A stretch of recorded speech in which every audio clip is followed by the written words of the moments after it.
Assalamualaikum warahmatullahi wabarakatuh. Alhamdulillah wassalatu wassalamu ala Rasulillah wa ala alihi wa sahbihi wa mawalah, amma ba'du. Marilah kita berdoa, mudah-mudahan yang merintis masjid ini, yang mengembangkan, yang menjadi pengurus masjid ini, yang menyumbang untuk seluruh pembangunan dan kegiatan, mudah-mudahan semuanya diterima Allah. Mudah-mudahan rahmat Allah diberikan kepada mereka semuanya, diampuni dosanya, dan keluarganya menjadi keluarga yang selamat dunia dan akhiratnya. Al-Fatihah. A'udzubillahi minasyaitonir rajim. Bismillahirrahmanirrahim. Iyyaka na'budu wa iyyaka nasta'in. Shiratal ladzina an'amta 'alaihim ghairil maghdubi 'alaihim waladdallin. Bapak Ibu sekalian, hidup ini harus siap menerima suatu keadaan yang benar-benar di luar dugaan, ya.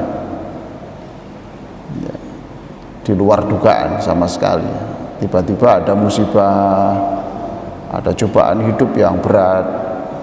Kalau ibu-ibu dan bapak-bapak yang terhormat ini, ketika ada musibah, cobaan hidup, baru belajar menerima, nah ini sama dengan sudah hujan baru cari payung gitu. Maka mental kita itu harus kita siapkan betul, ya. Mental kita itu harus kita siapkan bahwa seluruh yang terjadi itu pasti atas izin Allah. Itu diingat-ingat terus. Lalu semua takdir itu pasti memiliki hikmah yang besar, dan Allah tidak pernah salah di dalam membuat keputusan menyangkut kita. Itu ditanamkan terus setiap sholat, bahwa takdir Allah itu harus dipandang sebagai takdir yang terbaik. Takdir Allah itu harus dilihat pasti atas dasar rahmatnya Allah. Ibnu Athaillah mengatakan, man dhanna infikaka lutfihi an qadari fadzalika liqusuri nadhrih. Siapa yang terlintas bahwa takdir yang terjadi pada dirinya itu bukan karena rahmatnya Allah, bukan karena rahmatnya Allah, maka itu menunjukkan kebodohannya yang luar biasa. Fadzalika liqusuri nadhari. Itu menunjukkan betapa piciknya pengetahuan tentang Allah. Maka beberapa bulan yang lalu, tahun yang lalu, saya sudah menjelaskan tentang doa i'tidal yang seharusnya panjang, ya. Rabbana walakal hamdu, atau Rabbana lakal hamdu mil'us samawati wa mil'ul ard wa mil'u ma syi'ta min syai'in ba'du. Wahai Allah, sami'allahu liman hamidah, ya. Allah selalu mendengar siapapun yang memujinya. Lalu hanya Engkau, ya Allah, yang berhak dipuji.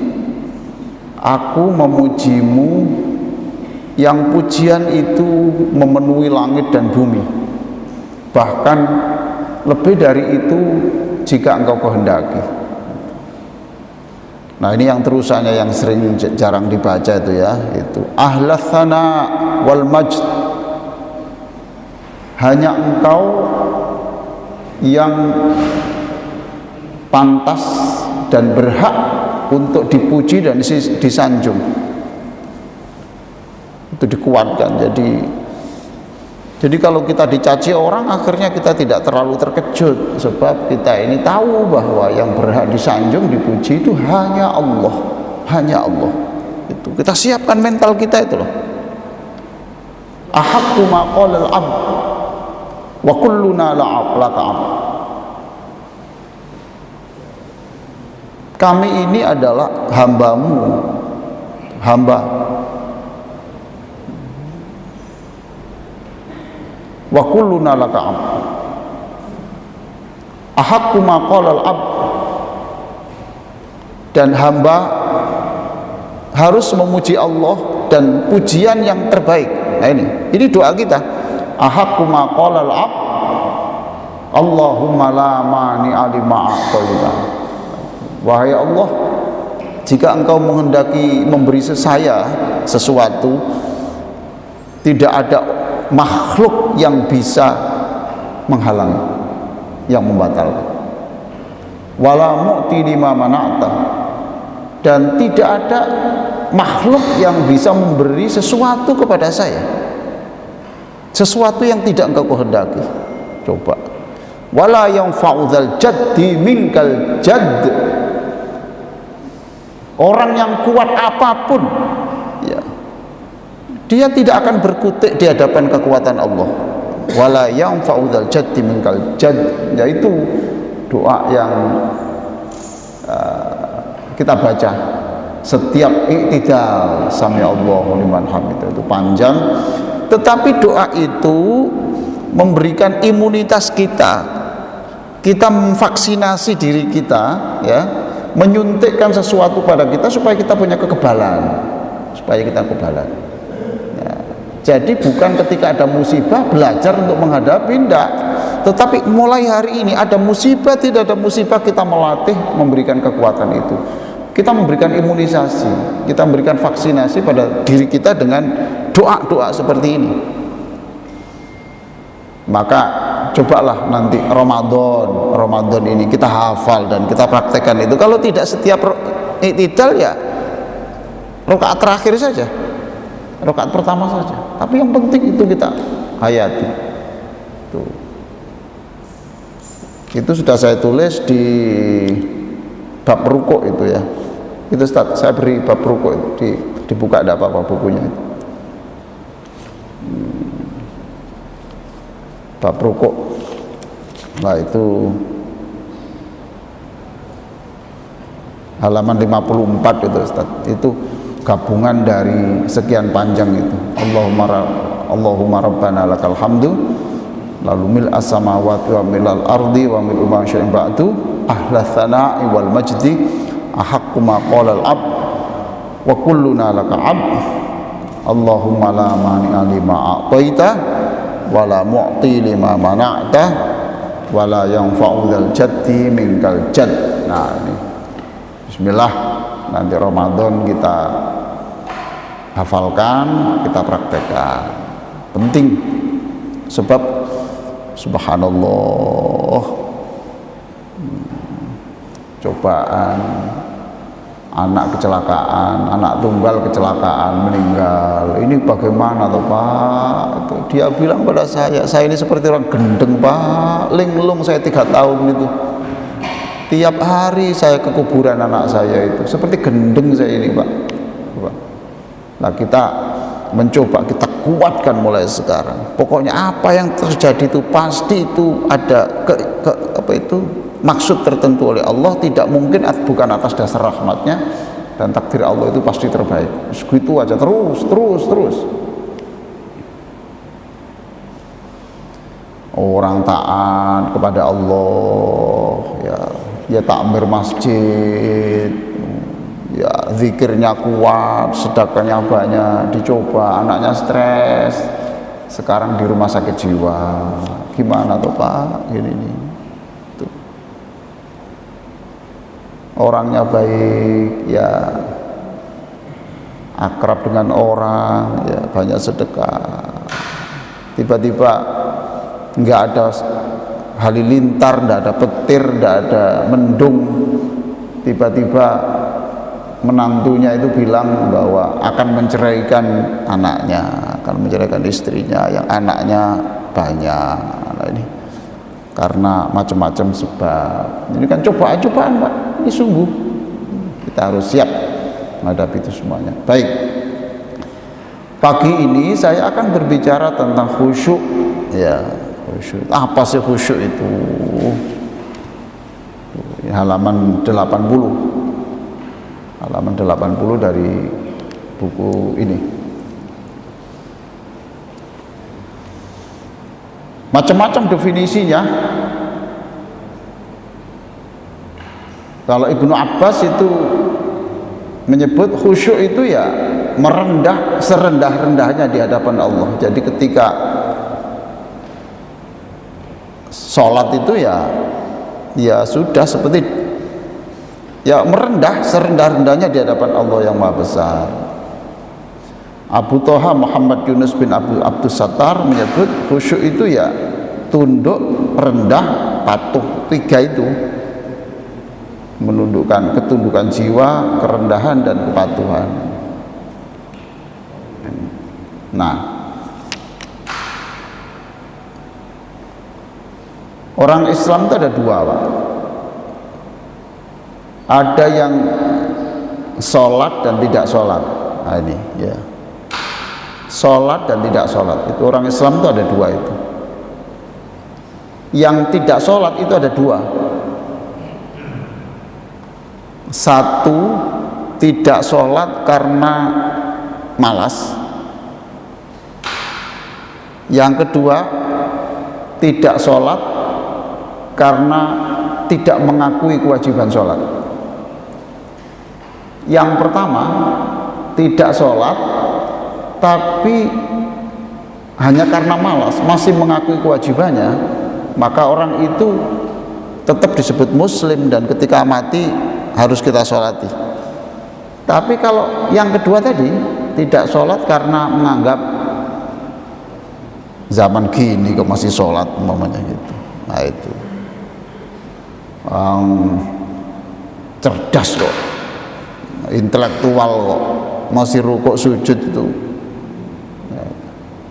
tidak ada. Yang penting itu kita punya Allah, punya percaya Allah, percaya Rasulullah, ya sedekah yang banyak, ya sudah perlu sholat. Nah ini orang seperti ini mati tidak boleh disolati, karena orang ini berarti mengingkari, berarti orang ini menolak, tidak mengakui Al-Quran. Nah, ada dua. Yang Islam tapi yang sholat tadi ada dua, ada dua. Ada yang khusyuk dan ada yang setengah khusyuk, ada yang tidak khusyuk. Loh kok disebut setengah-setengah gitu, Pak? Loh Nabi itu mengatakan begini loh, halaman 89. Rasulullah Shallallahu Alaihi Wasallam membuat tingkatan khusyuk berdasarkan prosentasi pahala sholat. Tuh.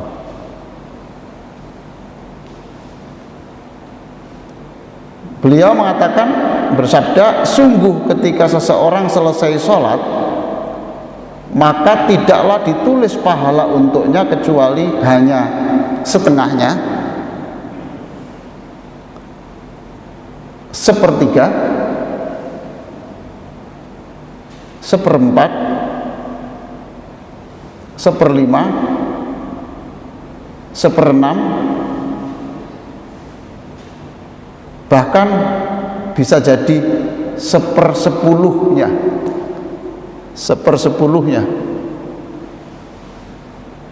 Hadis riwayat Abu Dawud. Nah, berarti kan ada klasifikasi tuh Pak di situ. Nah, berdasarkan hadis itu bisa saja kita mengatakan begini, seberapa persen kita ingat Allah, ya itulah ukuran seberapa persen khusyuk kita. Ini kira-kira begini, ada yang lebih dari 50% kita ingat Allah. Katakan sholat kita itu 5 menit, ya 2,5 menit itu atau lebih itu ingat Allah, ingat Allah, ingat doa-doa yang dibaca itu. Nah itu sangat khusyuk. kurang dari 50%. Salat kita 5 menit lalu kurang dari 2,5. Nah, itu cukup khusyuk, cukup khusyuk. Kalau di bawahnya lagi kurang dari 25%.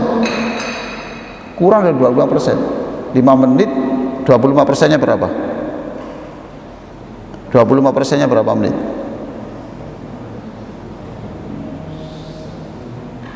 Ya, sekitar itu ya. Itu kurang khusyuk.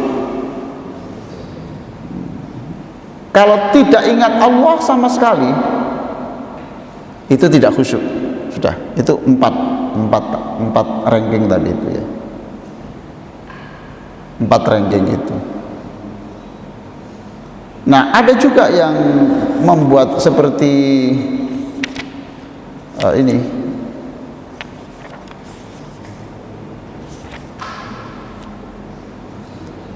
Khalid Ibnu Muhammad Ar-Rasyid membagi khusyuk menjadi 3. Nanti kita supaya tahu tingkatan kita itu tingkatan yang berapa gitu ya. Kalau tadi itu lumayan, Mbak, lumayan, masih ya ada prosentasenya masih kena. Halaman 88, beliau membagi 3 tingkatan khusyuk. 3 tingkatan khusyuk. Yang terendah membaca Quran dan doa dalam sholat dengan memahami maknanya. Itu terendah itu. Jadi membaca Quran dan doa-doa di dalamnya itu mengerti semuanya. Nah, ini khusyuk terendah. Ya, mungkin tidak harus kata per kata, tidak. Tetapi apa sih main ID-nya apa itu? Ide utamanya apa sih? Dari doa itu sebenarnya kandungan yang paling pokok apa sih? Itu saja. Itu terendah. Insyaallah. Yang kedua, membaca Quran dan doa dalam sholat dengan memahami maknanya dan jiwanya ikut hanyut karenanya. Jadi yang ngerti ya dia ikut fly ketika doa itu berbicara surga, dia merasa seolah-olah sudah di dalam surga. Karena doa itu menyangkut neraka, ayat itu menerangkan neraka, seperti dialah yang ada di dalam neraka, itu dia menyaksikan sendiri. Nah, saat itulah kemudian di dalam sholatnya dia bisa memadukan antara khauf dan roja. Khauf itu punya rasa takut, roja itu punya harap. Sudah saya terangkan pada pertemuan yang sebelumnya, ibadah itu harus diisi dengan khauf dan roja. Khauf itu rasa takut kepada kebesaran Allah, siksa Allah. Roja itu percaya pada ampunan. 2 itu. Dan Quran ini, Al-Quran yang kita baca, seluruh Quran itu mesti kalau ayat-ayat sebelumnya tentang neraka, ayat-ayat sesudahnya itu ayat-ayat tentang surga. Kalau ayat sebelumnya tentang surga, ayat berikutnya tentang neraka. Itu khauf roja. Jadi khauf dan roja ini tidak boleh dipisah. Tidak boleh dipisah. Seperti kopi dan air panas itu diaduk jadi satu. Kalau orang itu berbicara memandang Allah itu hanya Maha Pengampun, ini berbahaya. Allah Maha Pengampun itu roja, harap, dan itu berbahaya. Sebab ini kemudian membuka peluang untuk melakukan dosa, karena di dalam otaknya ini tidak apa-apa, nanti Allah kan juga mengampuni. Ini bahaya, karena rojaknya yang menonjol, khaufnya kurang. Nah, sebaliknya, kalau orang itu yang diterangkan itu tentang siksa Allah, ini siksa terus, ini bisa mati berdiri ini, Pak. Pulang tuh bisa stres, mati di jalan. Maka ini harus jadi satu. Jangan minum air panas sekarang, kopinya besok. Jangan. Itu air panasnya ada dulu, kopinya besok. Atau sekarang kopinya saja dulu, terus air panasnya besok. Enggak. Tapi khauf dan roja itu harus diaduk jadi satu. Dan itulah yang menimbulkan kenikmatan. Masya Allah, tabarakallah, Masya Allah, la quwata illa billah. Mudah-mudahan Allah memberi kekuatan kita, ya Bapak ya, untuk bisa seperti ini gitu. Sekarang belum, tidak apa-apa. Yang penting kita punya kemauan, ya. Punya kemauan, punya perencanaan. Tidak bisa semuanya sekaligus doa-doa ayat dalam sholat, ayat tidak bisa semuanya. Ya bertahap lah, bertahap. Orang-orang yang pinter-pinter itu juga tidak mendadak, Pak. Itu tidak mendadak itu bertahap, sekian puluh tahun loh. Nah, ulama yang hidup umurnya sampai 70 tahun itu, 70 tahun itu diabdikan untuk ilmu, Pak. Full. Itu tingkatan yang kedua. Nah, tingkatan yang ketiga, ini yang tertinggi. Terbalik ya. 3, 2, 1 gitu mestinya ya. Ya pokoknya gini. Itu tadi tingkatan terendah, ini dua tadi tingkatan yang menengah. Nah, tingkatan yang tertinggi itu ini. Membaca Al-Quran dan doa dalam sholat dengan memahami maknanya, jiwanya hanyut karenanya. Nah ini yang ketiga ini saya kira hanya para nabi dan rasul ini ya, dan menyaksikan hakikat makna dengan mata hatinya. Ini yang disebut salatlah kamu seolah-olah kamu melihat langsung Allah, kalau tidak seolah-olah Allah ada di depanmu menyaksikan kamu. Jadi itu namanya ihsan. Itu yang tertinggi. Bapak Ibu, ini tingkatan 1, 2, apa 3? Pak, kira-kira 1, 2, apa 3?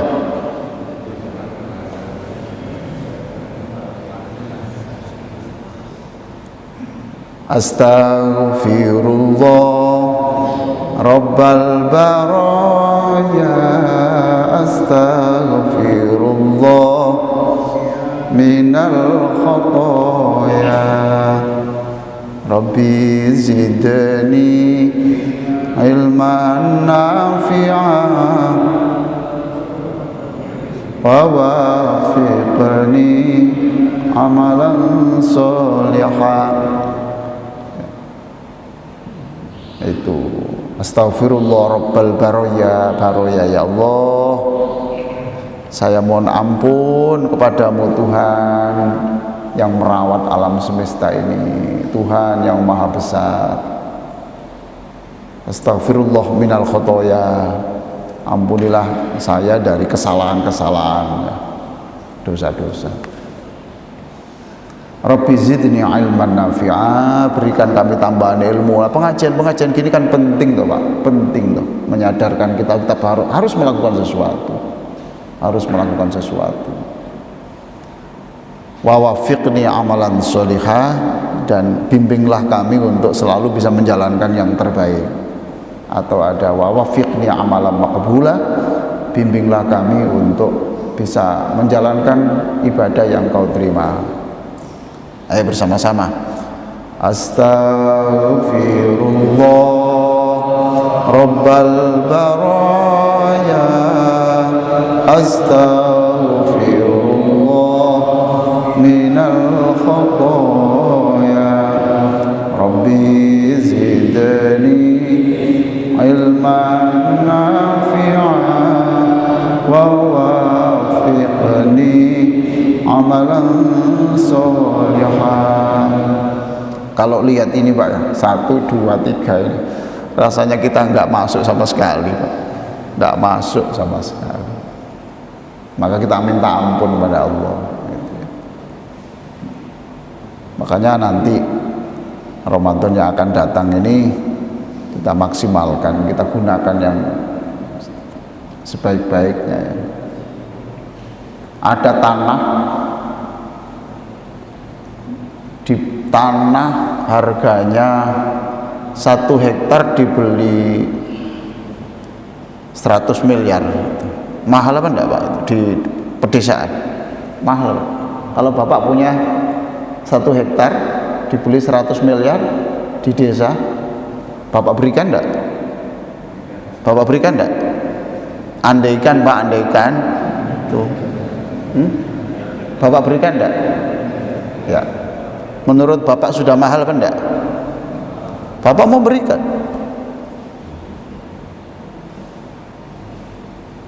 Karena Bapak tidak tahu harga yang sesungguhnya tanah itu. Padahal Pak ya, di dalamnya itu ada tambang emas. Ada tambang emas yang itu bisa menghasilkan puluhan triliun Pak. Bapak kecewa enggak? Bapak kecewa apa enggak? Kecewa apa enggak Pak? Berarti Bapak tidak bisa menghargai tanah itu karena kebodohannya. Paham toh? Orang berani membeli 100 miliar karena kecerdasannya. Paham? Paham Pak? Apa yang ingin saya katakan Pak? Ramadan itu hanya berharga bagi orang yang tahu Pak. Ramadan itu hanya berharga bagi orang tahu. Nah, punya apa itu Gucci ya, punya Gucci ya, Gucci itu apa namanya ya, di rumah ada Gucci peninggalan nenek moyang itu nggak terpakai, di situ untuk tempat jagung sudah nggak terpakai sekian tahun. Ada Pak Rombeng datang, saya beli Pak 200.000. Wah, kata orang ini monggo dalam hatinya aja mana 100.000 saya ketahui tak kayak nggak kanggo aja.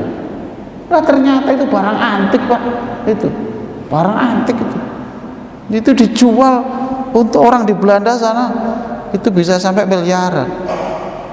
Itu artinya barang berharga itu hanya bisa dihargai oleh orang yang mengerti. Ramadan ini seperti rutinitas biasa, seperti rutinitas biasa. Tapi bagi orang yang mengerti Pak, wah kita ini bergetar Pak. Malam Ramadan itu getarannya sudah luar biasa, karena mengerti ini bulan apa ini, itu loh. Nah kita tidak boleh menjadi penjual Gucci yang 200.000 tadi padahal harganya 1 miliar. Nah kita nanti belajar di dalam Ramadan itu, nanti kita ada program silakan menghafal one day one juz boleh, silakan, tapi juga Bapak harus tahu bahwa Ramadan ini juga kita untuk memperbaiki sholat kita ini. Doa-doa yang banyak dari Nabi yang belum kita baca itu kita hafalkan pelan-pelan, kita renungkan supaya sholat kita bisa masuk dalam kategori 1, 2, 3 ini. Sekarang belum masuk Pak ini. Yang terendah itu membaca Al-Quran dan doa dalam sholat, mengerti semuanya. Lah kita belum mengerti, itu terendah.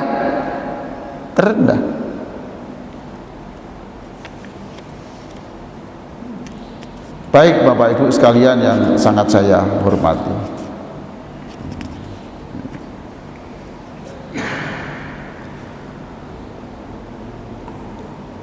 kalau kita mengerjakan sholat ya dengan khusyuk, apa sih keuntungannya? Itu sudah jelas banyak. Pasti orang itu tegar, itu pasti tegar ya. Keuntungannya begitu, tidak cengeng ya.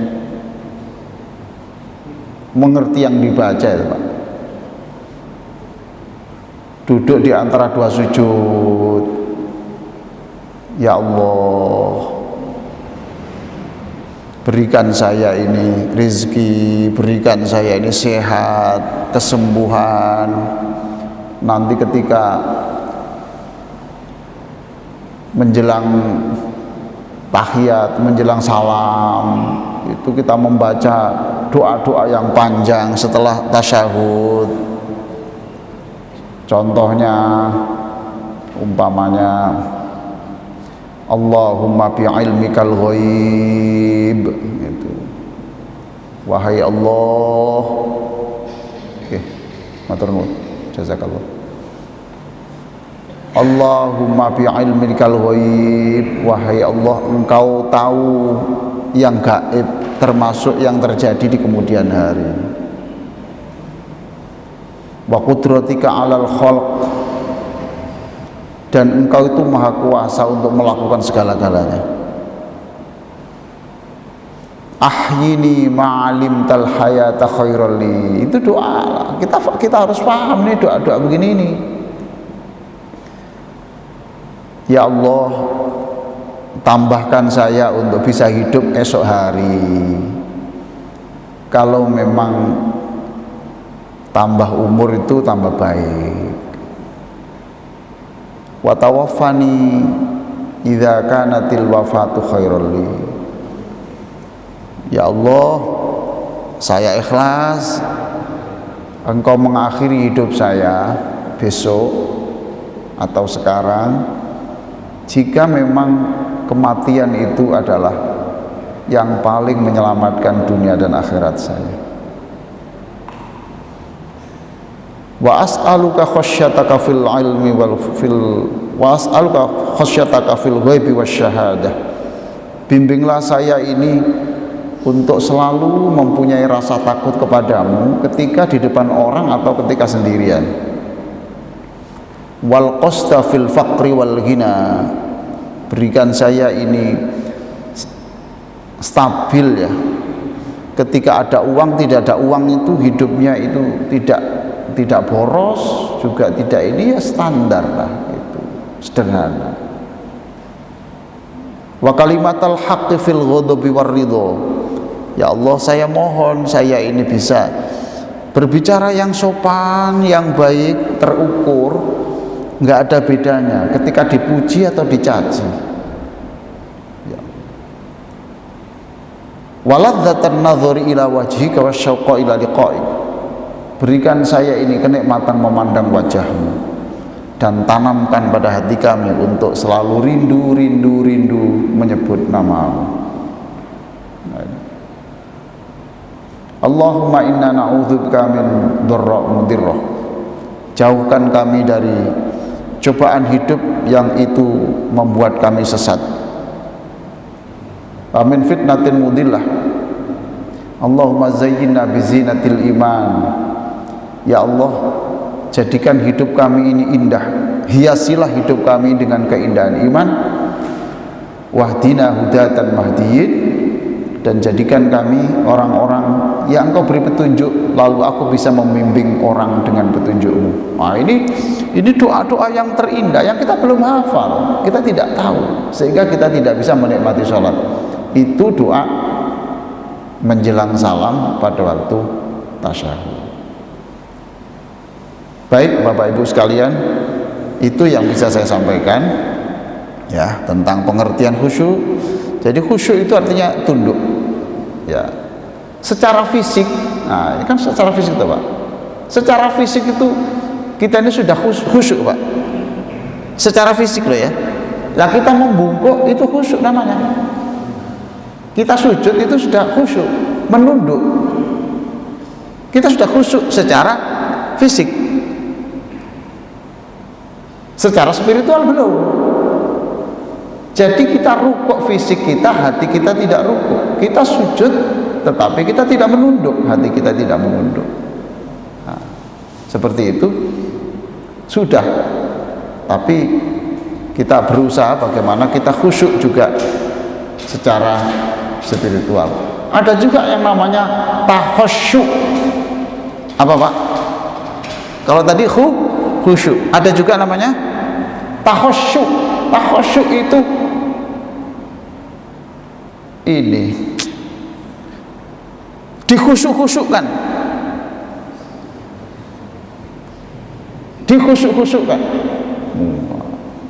karena dilihat orang.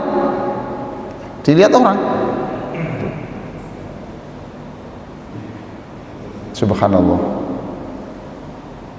Itulah Bapak Ibu sekalian beberapa poin tentang kajian subuh kita ini, tentang khusyuk, arti khusyuk, kemudian tingkatan-tingkatan khusyuk. Ada beberapa tadi ya, ada yang dilihat dari prosentasinya. Kalau 50% ke atas itu sangat khusyuk, di bawah 50% itu setengah khusyuk, cukup khusyuk. Kalau di bawah 25% ingat Allah, ingat artinya, itu berarti kurang khusyuk. Kalau tidak ingat sama sekali, yaitu tidak khusyuk. Atau boleh tadi menggunakan 3 ukuran tadi.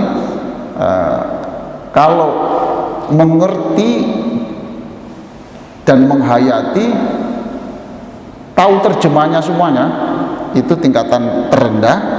Tingkatan agak tinggi, mengerti artinya dan juga ikut menghayati. Kalau yang ketiga, mengerti, menghayati, kemudian dia bisa menyaksikan secara hakikat lebih jauh dari itu, ya secara ihsan, ya, dan mungkin itu dicapai hanya oleh para nabi dan rasul.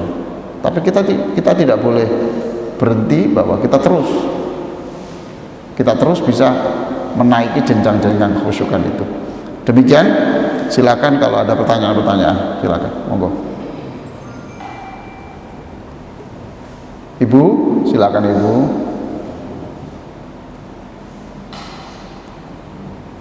Ya, Bapak.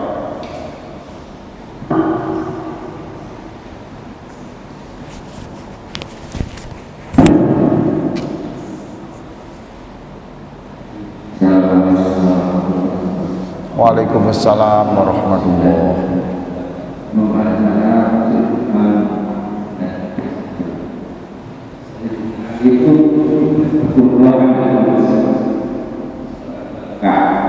pakai mip yang ini satunya Pak, itu baterainya habis.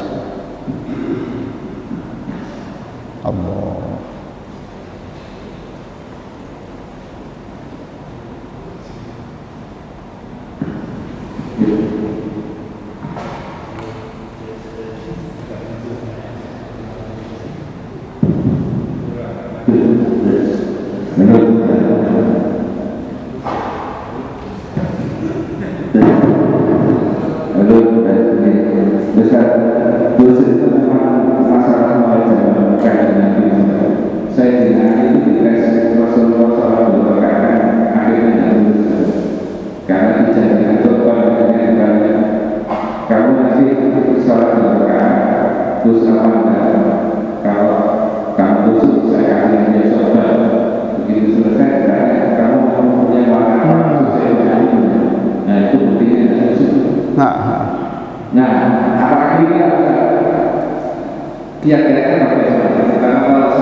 Sudah Pak ya?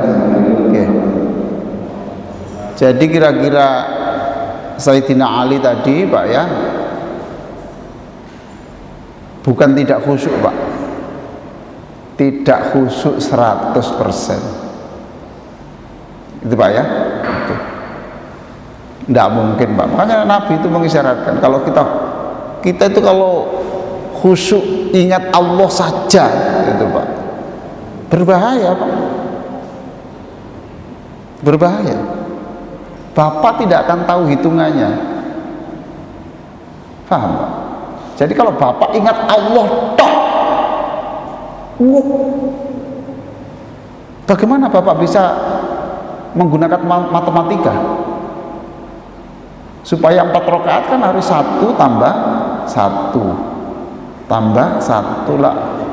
Bergerak dalam otak kita menggunakan matematika itu kan berarti kita nggak fokus tuh. Paham tuh Pak ya? Itu yang menyangkut itu. Nah, belum lagi menghafal doa itu juga menghafal Pak.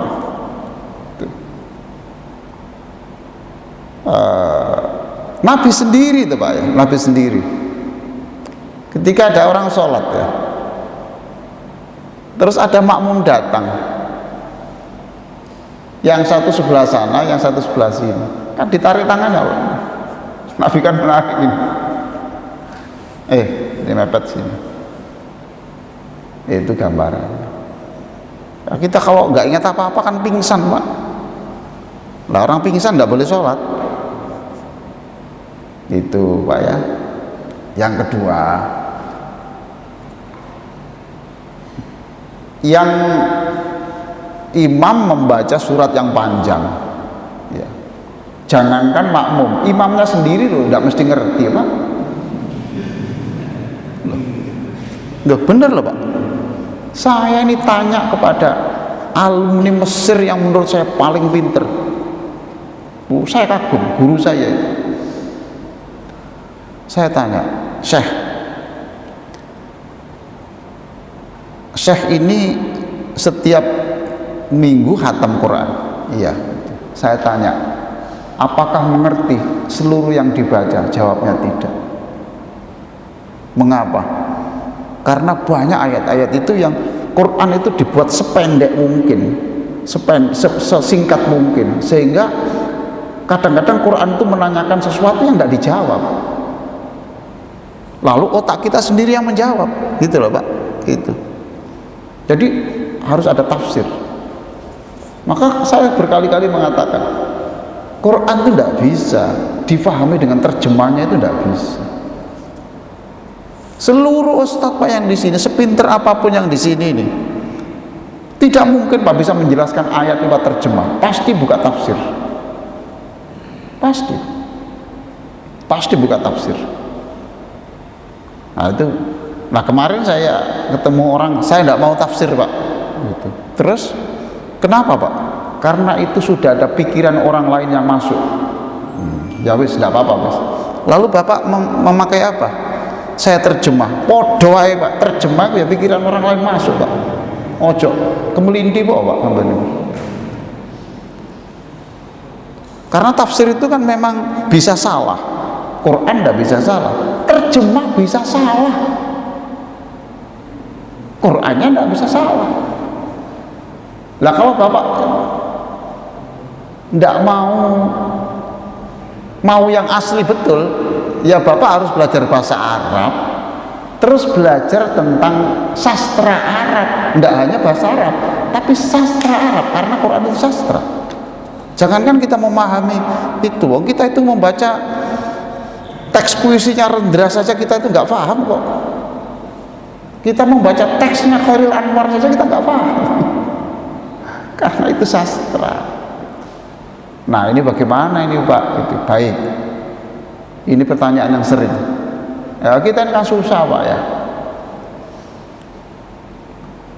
Ada yang minta Pak ayatnya jangan pendek-pendek kok. Saya seneng itu apa?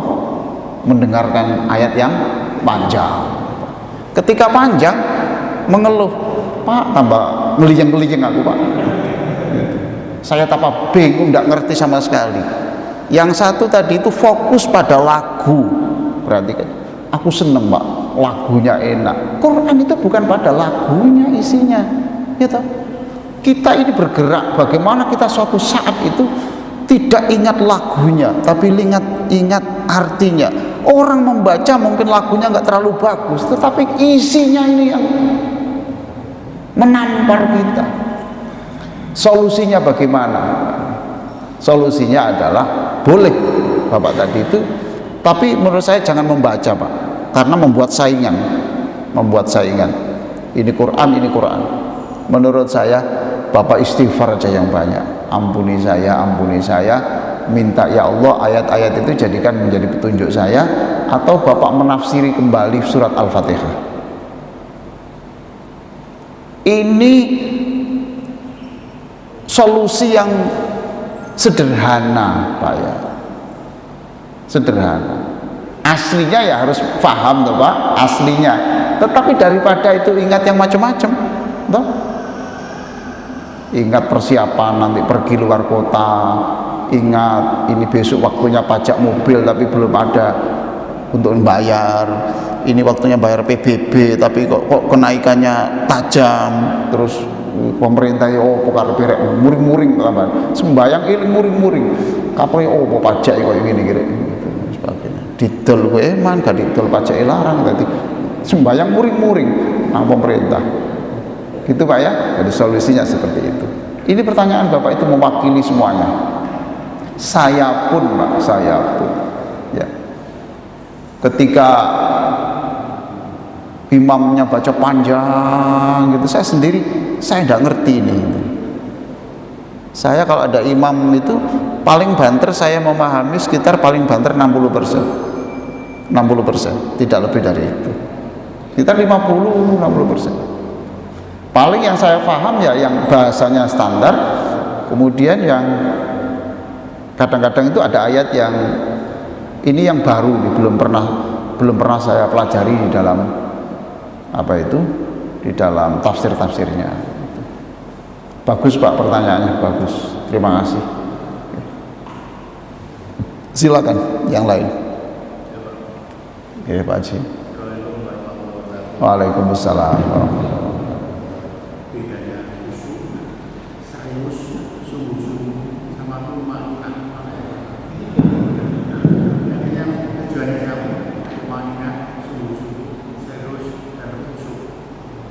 Ya, ini ada pertanyaan, apa bedanya khusyuk, tomaknina, serius, sungguh-sungguh?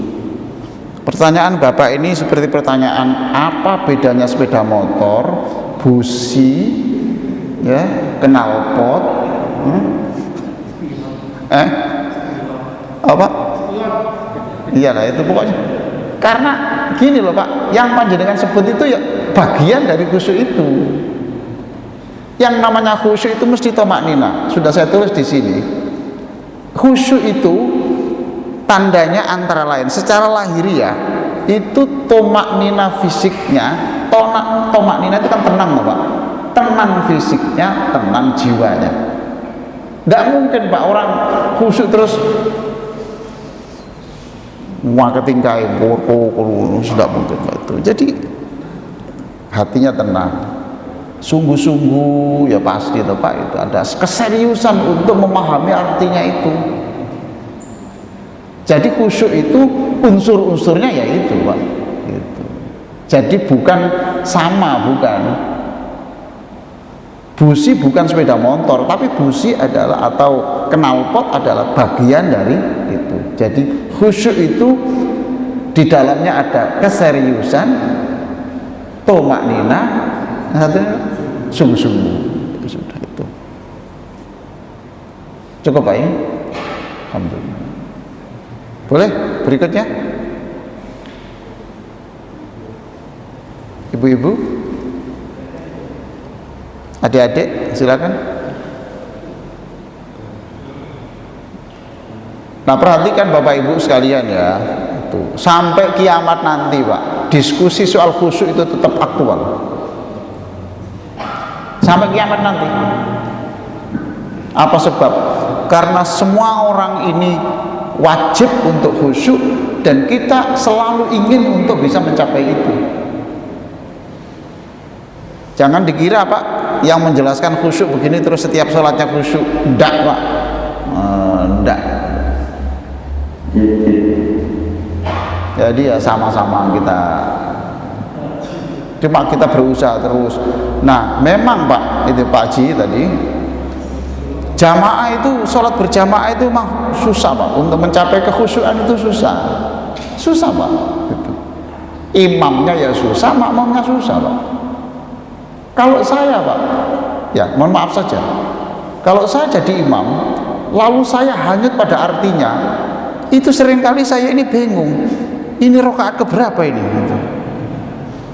Akhirnya fokus saya adalah rakaatnya tidak salah, sujudnya tidak satu tapi dua. Sebab kalau sujud yang pertama saya serius Pak, itu kadang-kadang lupa, baru sujud satu itu tidak. Maka saya sungguh tidak suka jadi imam itu. Gini kok ada orang ambisi jadi imam tuh, ceritanya bagaimana? Nggak jadi imam terus ngambek, ngamuk. Saya heran tuh. Padahal itu susah, khusyuknya susah. Yang kedua, dia menanggung Pak, nggak main-main. Menanggung jamaah sekian banyak ini loh. Saya nggak suka jadi imam itu, nggak suka saya. Karena itu justru makmum yang memungkinkan khusyuk Pak, itu lumayan lah. Bapak tidak usah mikir rakaat keberapa Pak, tidak usah Pak. Bapak tidak usah mikir itu nanti berhentinya di mana, lanjutannya apa, ayat berapa.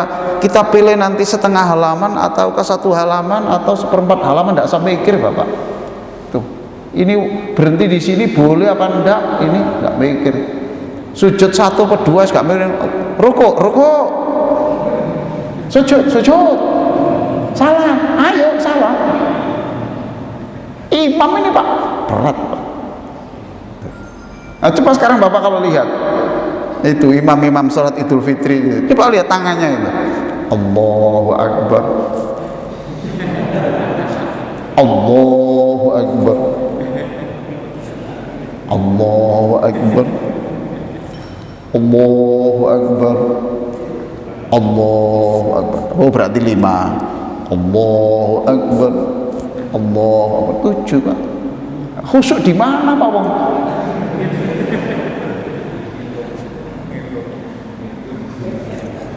Makanya 50% lebih itu saya kira karena ada space, ada ruang untuk kita yang teknis, yang untuk kita mewadahi yang teknis itu Pak ya.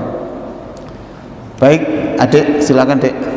Assalamualaikum warahmatullahi wabarakatuh. Waalaikumsalam warahmatullahi wabarakatuh.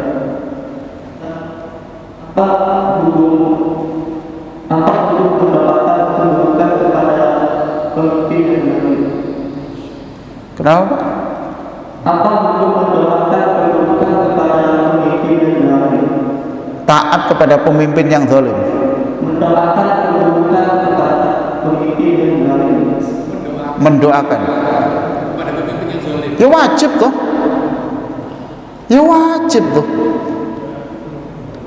Jangankan pemimpin, tetangga kita saja kalau zalim ya kita doakan, ya Allah berikan petunjuk. Wajib deh, wajib. Kalau Anda tidak mendoakan berarti Anda tidak care,